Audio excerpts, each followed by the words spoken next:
Welcome back. Today we learn about text areas or receipt boxes in Tkinter.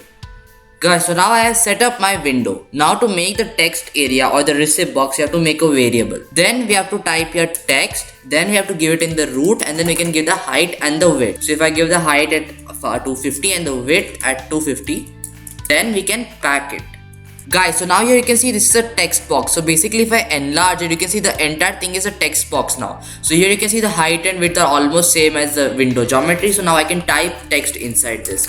So basically the entire window or the entire thing becomes a text box. So here you can see I'm able to type anywhere. Now if you add pack and you pack it at different locations, etc., that all can be done by yourself.